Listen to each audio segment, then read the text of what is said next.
Future Now Show. Brought to you by the Club of Amsterdam. Hello, everyone. Welcome to the Future Now Show. Today, we're joined by Michael Smith at Planet Naturopath, discussing the microbiome and kickstarting our wellness journey in 2023 and beyond. Hi, Michael. Thanks for joining us today. Hello, Katie, and it's good to be here. All right. So what is the microbiome and why is it important?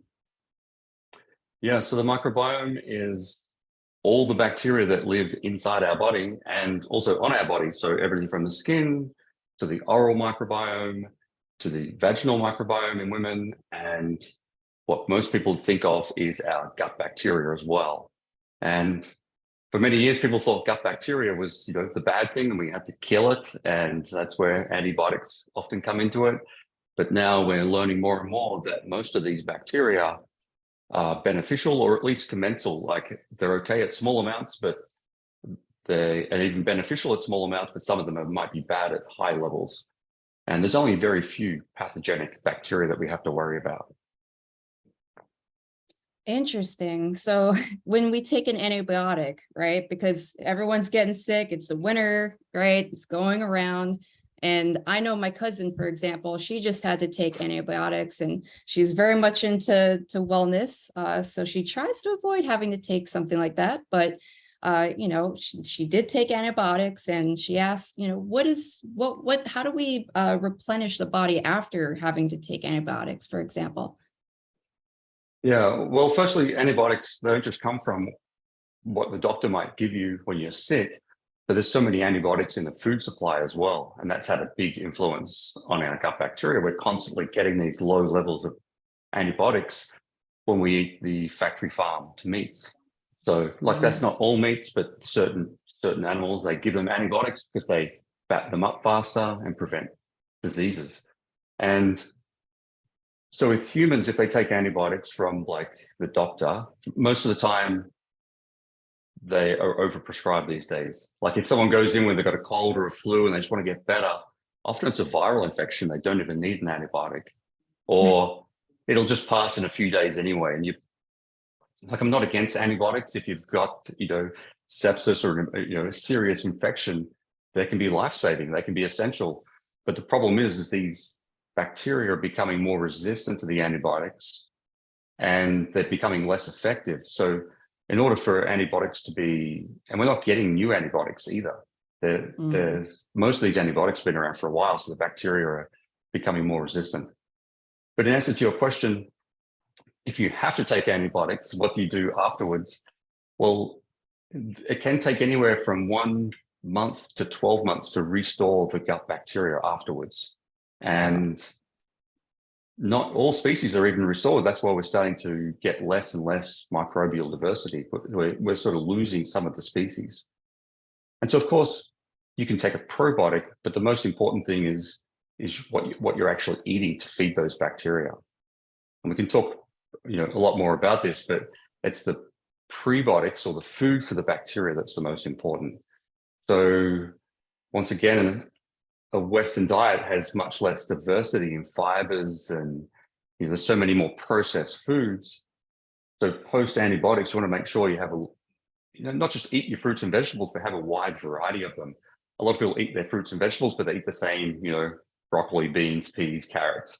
But it's having, a wide variety of fruits and vegetables to help feed the microbiome. Right. Now, how would you say medicine differs in the West versus the East? I know right now I'm in Bangkok, Thailand, so there's a mix of both cultures. You could find both. How is it different in the way that our health is treated over there versus here, vice versa? Yeah, well, a big part of it probably comes to the diet. I'm sure if you wander down the road in Bangkok, you'll see these incredible markets with huge arrays of fruits and vegetables and things you can't even describe. And you go to the restaurant and the same sort of thing is there's just such a wide variety of foods that people are eating. So people are feeding their microbiomes there. And unfortunately, I've had clients who Bangkok, they actually feed out antibiotics there quite, freely. So compared to maybe some countries in Africa or different places where they're not as affected by antibiotics, unfortunately, Asia still has that antibiotic mentality. But with the West, we're looking at, okay, you've got an illness, what medication can we give to that illness? Like treating the symptoms rather than that underlying cause of what's causing it. And that's where in Asia and, the East, they'll be looking at, the underlying cause, and Chinese medicine and herbs and diet and all of those things are still a key part of their lifestyle. Whereas here, if we go to the traditional doctor and, if you break a leg or break an arm, definitely go to the doctor, and they're the ones to go and see. But if you've got some digestion issues or skin issues or some sort of chronic issue, it's often caused by our lifestyle and diets. Right. I mean, what are some of the most common ailments that you see out there, that people that come to you? Is it mostly inflammation-based problems you see? Yeah, well, a lot of health conditions are relating to inflammation. And when you say inflammation, people think of maybe a skin rash or something like that. But depression, anxiety is inflammation of the brain. Cardiovascular disease is inflammation creating blockages in our arteries. Insulin resistance, like diabetes, all the chronic illnesses are coming back to inflammation. And while all of these illnesses are different, you don't really connect them to the gut. There's so much research now into the microbiome, how the gut bacteria, and they're still working it out. The people with cardiovascular disease, diabetes, neurodegenerative diseases have less diversity in the microbiome. And, the theory is that the less diversity is causing these issues. It's possible it's the other way around as well. Like if people have these illnesses, they may get less diversity. And so in the East or in, Africa, places like that, people have so much more diversity in their microbiome compared to in the West. And for sure, they have different illnesses, but there's much more autoimmune conditions and asthma and cardiovascular disease. Diabetes is much more prevalent in the West because of our diets, and our diets affect the microbiome then. So we have this much less diversity. So it's Right. it becomes this, it's all about diversity. So like the future of medicine, and we'll come back to trying to optimize the microbiome. But ironically, the key is going to be to go back to what we did in the past and have much more variety of foods. And it's not just our diet, but also our lifestyles, like stress levels. Even the circadian rhythm has been shown to affect our microbiome. So people, they've got their devices and they've got, we can stay up till late at night and, change our circadian rhythms into a less natural way. And that's been shown to affect the microbiome. There's much more plastics in the environment and artificial chemicals and, the fertilizers, they're all affecting the microbiome, glyphosates. So it's so many things affecting the microbiome. And that's then driving these conditions that weren't so prevalent years ago, like diabetes, obesity, heart disease. All these things are sort of on the rise, autoimmune conditions. Oh, I know all about it. I was just saying before we started our show today that I was dealing with some inflammation-based issues myself, and they put you on these shots that cost, $4,000 a month. A pharmacy quoted me, and my jaw dropped, and I said, $4,000 a month for shots. And, this is what they give people with asthma and whatnot, very common conditions. And it's quite scary. It's just, and all it does is just suppress, for me, I had chronic hives, which was really scary. I mean, it just kind of came out of nowhere. And the doctors just put you on these shots that you come in for every month, and they're expensive, especially if you don't have insurance. How do you do it? And, what was interesting is that a friend of mine told me about mushrooms. And I started taking reishi mushroom and turkey tail, and wow, just adding these supplements, and changing my diet as well. And all these things really started putting it under control. Whereas the masking, all these medicines that I was taking, I took prednisone, all that stuff, it never really helped at all. It just suppressed until I got to the next shot, to the next month. So there really needs to be a lot more information out there for people to understand about how important this is, not only for combating illnesses that we have when they arise, but to prevent it from coming in the first place. Prevention's the key. Like, if sometimes if you go too far down the rabbit hole, you may need medications to help. But if you can prevent these things from occurring, and we talked about antibiotics and how they affect the microbiome, but a lot of other medications affect the microbiome, like prednisone, for example. And so people take prednisone, that then leads to them becoming more overweight, changes their microbiome. They then have other health issues. So they may not have this one condition that they started with, but they ended up on multiple medications. People get symptoms like reflux, and they get put on Nexium, which, if you read the fine print, it says it's like a proton pump inhibitor to lower your stomach acid. And when you read the fine print, it says, this is for short-term, 3-week use. But people are on for years. They're lowering their stomach acid, which then affects their microbiome. And because the stomach acid is important for killing these bacteria that you don't want, that you're coming into contact with bacteria all the time. And that's why, two people can go out and eat the same things, and one person gets really sick and the other person doesn't. Their microbiome has probably dealt with the situation. Wow. That's really interesting. You're right.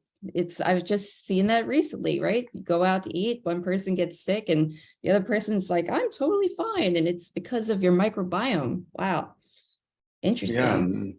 Yeah. And healthy stomach acid levels, which once again get affected by stress and lifestyle. And so, it's probably going to become a full circle. Like in the past, people focused, they didn't probably even think about it, but they naturally did more exercise. They naturally went to bed when the sun went down and got up and got morning sunshine. These days, because the sunshine in the morning stimulates your cortisol levels, which is really important for immune function. And these days, people can wake up and not even go outside for hours, if at all, especially if they're working from home. So they're not getting that sunshine in the morning. And so then that affects the whole circadian rhythm, which has been showing to affect people's appetites and diet and what they want. And people end up craving these foods that are more processed, like the food industry spends millions developing foods that we just crave. And so it's we have our work cut out. It's easy to get into that habit of fast foods and packaged foods because they're just made to taste amazing and they're made to be addictive. Oh, that's for sure. I mean, I was born in Ohio, which I call America's test kitchen. And I went back for the first time in 20 years.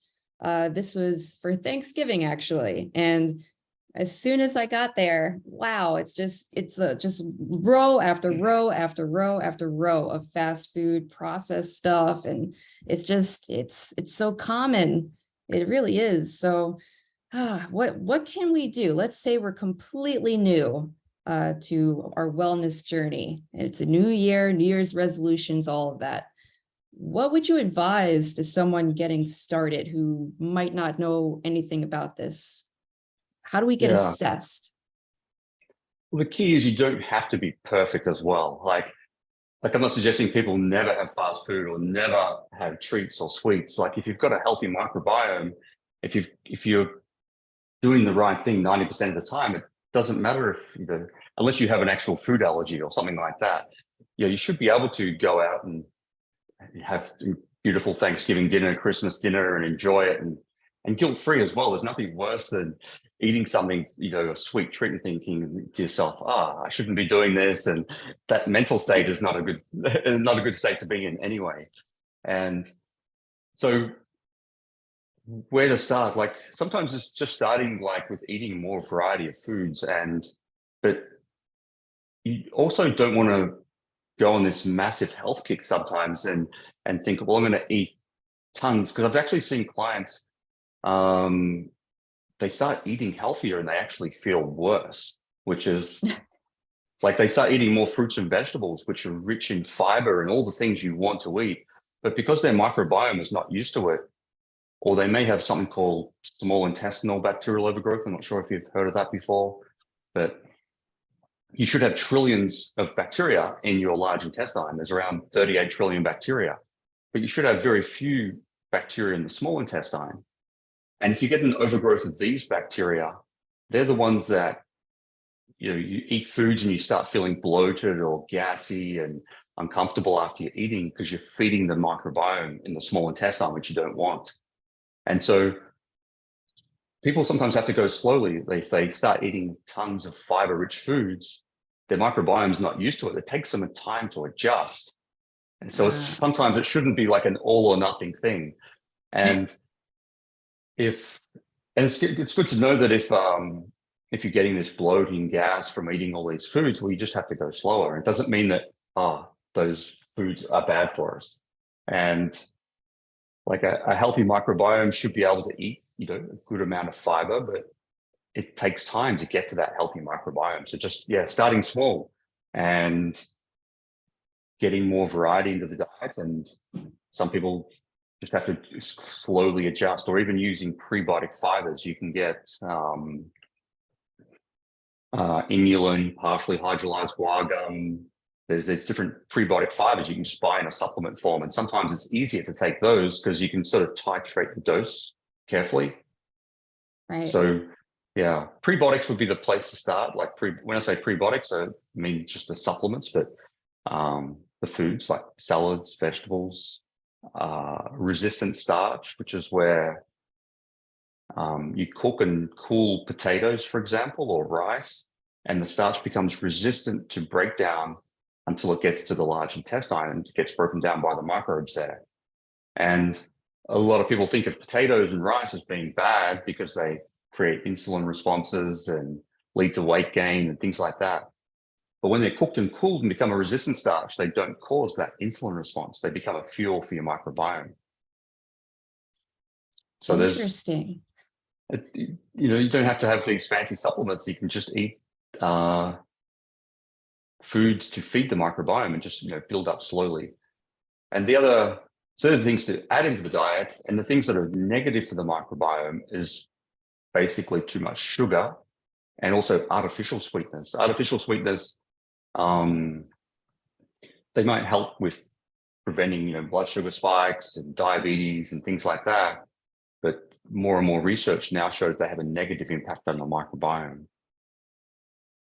So reducing, and if you cut out sugar and you cut out artificial sugars, you're instantly cutting out virtually all the processed foods. So you're starting to eat healthier as it is. Sounds like it's all about balance.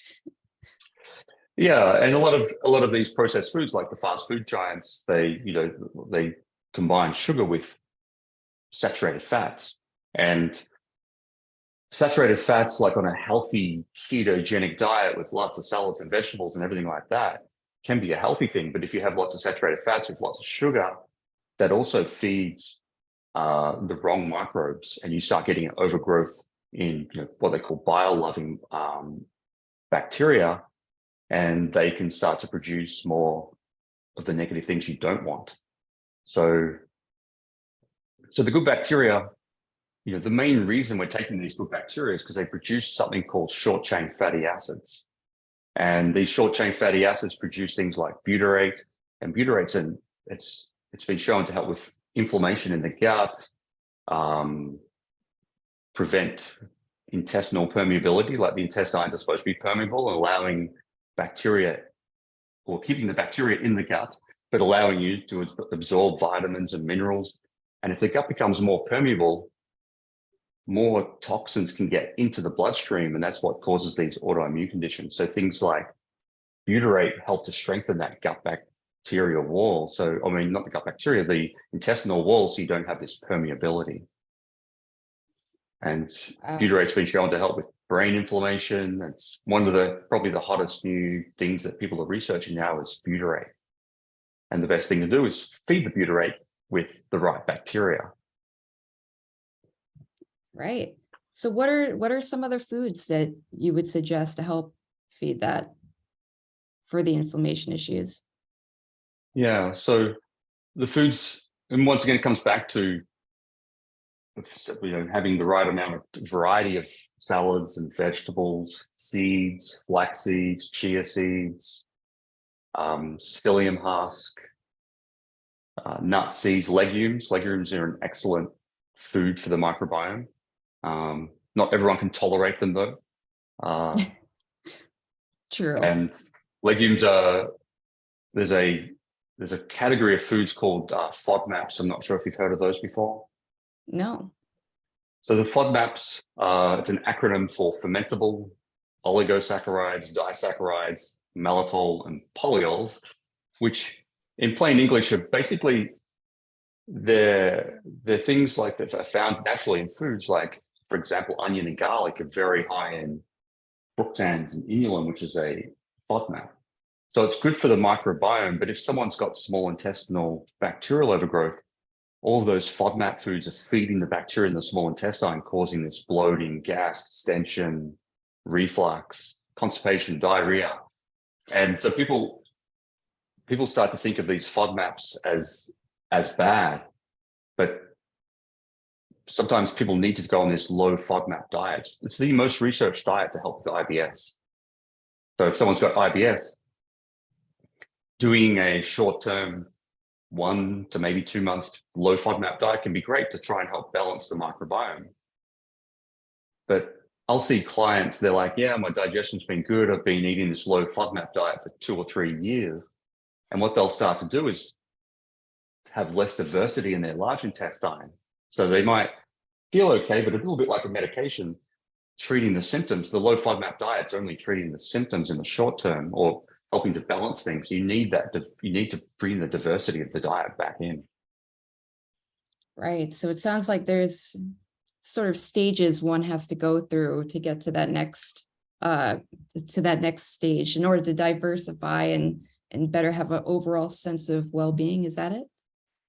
Yeah, like, for most people, they can start to add more foods back in, and if they feel great, that's great. If they don't, they may want to work with a practitioner or potentially even do what's becoming more common, and I would do this with a lot of my clients, is stool testing. So you can send your stool sample off to the lab for analysis, and then you can find out, do you have too much of the wrong bacteria? Do you have enough of the right bacteria? Certain bacteria produce something called lipopolysaccharides, or LPS, which is an endotoxin. And it's this endotoxin that the bacteria produce that cause a lot of these symptoms. That's why treating someone's gut health, I'll find people will be like, oh my God, my joint pain's gone away just from treating my gut health. And almost doesn't make sense how that can possibly happen, but it's because they're reducing down this LPS producing bacteria. And people, it's not always the case, but I've had clients, their anxiety's gone away. They've had years of anxiety and we've treated their gut health, and they don't have brain fog, anxiety, depression anymore. And of course, there's other reasons for that as well, and it's not going to work for everybody, but sometimes starting with the gut health is a good place, even if you don't think that's the number one priority for you. Right. I know, just even with the COVID lockdown years, there's a lot of people were inside eating ice cream and, kind of worried about the future, not knowing what's going on and whatnot. And as you said before, not having sunlight, these things really kind of add up. Would you say that you've noticed more people kind of struggling with their health after coming out of all of that? Yeah, and there's still a lot of research being done into that. I've had clients who I've seen, 3 to 5 years ago, and they've come back to me in the last year or so saying, I've had COVID, now my gut health is bad again. What's going on? And there's research showing that people, post-COVID, is affecting the microbiome. So, and people with less diversity and it's still early stages, but the results are showing that, people with less diversity are more likely to get post-COVID symptoms. So this long COVID that people are talking about could be connected to our microbiome. And Wow. so once again, going through those steps of just adding more prebiotic fibers and diversity to the diet. It doesn't mean that everybody has to, and there's no perfect diet. Like I've actually seen people do a carnivore diet, which is the complete opposite of fitting the microbiome in there. And people do this because they've got chronic inflammatory conditions. So a carnivore diet can be good for that. I'm not sure about the long-term benefits of it, but when people do it for 3 to 6 months, they can sometimes have fantastic improvements to their health. So it's still, we still have so much to learn about this. And I've seen people stool test after a carnivore diet and they look amazing. Sometimes they look less amazing, but and just because one diet works for someone doesn't mean it's going to work for someone else. Like, ultimately we want to get diversity of the diet and have as diversity of this microbiome, because then people won't have these, chronic health conditions like we're experiencing more and more of. Absolutely. So what does one do when they start contacting you and saying, hey, I'm having, or I just want to start a new health journey, or I'm having this type of condition? How do you get started? Yeah, so most people that come to me or have already tried a number of things, like they're, I don't like to think of myself as the last resort, but sometimes people have tried to be healthy. But if someone's, for some people, it might be just starting with, okay, not everyone has to cut out things like gluten and dairy, but they can be pro-inflammation foods for some people. So just simply cutting out those foods for a month and see, okay, do I feel better or worse? Or cutting out, the processed foods and sugars. So making some simple dietary changes can be a good place to start. If someone has lots of bloating and gas and those types of things, doing this low FODMAP diet for a month. And there's tons of information online about that now. And if they do feel great after the low FODMAP diet, that potentially indicates this small intestinal bacterial overgrowth, and they may want to work with a practitioner to help reduce that, so they're not sort of stuck on this low FODMAP diet and just treating symptoms. So it's not just about diet. Like we talked about how the circadian rhythm can influence the microbiome. So trying to get, some people say to me, yeah, I can, I only get 6 hours sleep. And well, you can for sure survive on 6 hours sleep a night. Most people, they need 7 to 8 hours of sleep. And so if you're finding that you're waking up for an alarm clock, you shouldn't have to wake up for an alarm clock unless you're getting up at some crazy early time.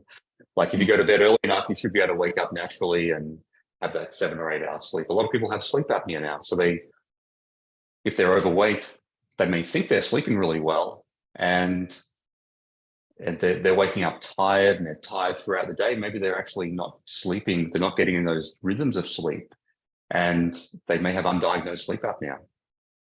You mean we shouldn't be taking loads of Ambien and waking up with an alarm in 4 hours after we take it? Or, I mean, I'm just making stuff up, but it's very common. What are your thoughts on melatonin, speaking of the circadian rhythm? Well, firstly, things like, if you take Ambien, you might feel like you're unconscious, you're asleep for 7 or 8 hours, but you're not going through those cycles of sleep. You're just unconscious. That's why they're not getting the recovery benefits of sleep. And melatonin's, for sleep, the body only produces a very, very small amount of melatonin. Like most melatonin supplements are 1 to 10 milligrams, and the body is producing like 1/10 of 1 milligram. And so melatonin, like, I have some over there in the cupboard that I use sometimes, especially if I'm traveling, and it can be beneficial. Melatonin is actually a very potent antioxidant. So that's why sleep is such an important part of our recovery, because the melatonin helps the body recover at nighttime. But as far as taking melatonin supplements on a daily basis, it may affect your own production. It may downregulate. There's not enough known yet, but if you're taking 10 to 20 times what the body is producing, it may downregulate the melatonin receptors. So you're not getting the effects of the natural melatonin. So it has its place, and some people could take it for a little while, but I wouldn't rely on melatonin. I know people give their kids melatonin. You can just buy it from the supermarket. In saw North that. America anyway. In Australia, Kids it's actually melatonin. a prescription only. It's a prescription only medication in Australia, where I'm from Wow. originally. But yeah, you can just buy it from the supermarket here. And yeah, so if someone's not sleeping, working out, getting good nighttime habits to get to sleep, making sure you've got enough vitamin D, magnesium, things like that. B6, they're the building blocks of making making melatonin. So if you're lacking vitamin D, which a lot of people do these days, that can be a reason why you don't have enough melatonin, why you're not sleeping, not enough magnesium. Many people are lacking magnesium as well. Very interesting. All right, we're going to get to my last and final question, but also my favorite and a little bit out there. What is your vision of wellness in the year 2050? 2050, so it's at 28 years away or 27 years away now. Some ways out there, it's a bit out there, but just what would you envision? What might wellness, overall health look like in the future? Well, probably ideally we would go back to the future and do a lot of the, more of these ancestry, like having good circadian rhythms, eating diversity of foods, everything like that. But the way I see things going, everyone's changing things with technology, which can be great in many, many ways. But I am sure there'll be prebiotic food. You take your prebiotics in a pill, a little bit like the medication. So yeah, it's hard. Nature's been around for hundreds of thousands of years. We've sort of perfected the body, and it's done very well. I'm not sure if we can artificially change that, like by taking, stool transplants are a big thing that's becoming. You can transplant. People can have really chronic health issues, and one of the new things they're doing is giving a stool transplant. But that can have great effects. But people have even had personality changes after a stool transplant. So you're sort of playing, you're playing with fire there a little bit. But I guess that will get perfected, and people, the more and more that's understood about the microbiome, maybe they can do a stool transplant or poo in a pill type of thing, and which sounds disgusting, but they might be able to make a massive difference to people's health by helping their microbiome and all the benefits of the microbiome by artificially modulating it. I think it'd be better to go back to just eating real food, and but yeah, we'll see. We'll have to recheck in 25 years time. That we shall. All right, Michael. Well, thank you so much for joining us today. It's been a pleasure. Thanks for coming on the show. Yeah, thanks for having me.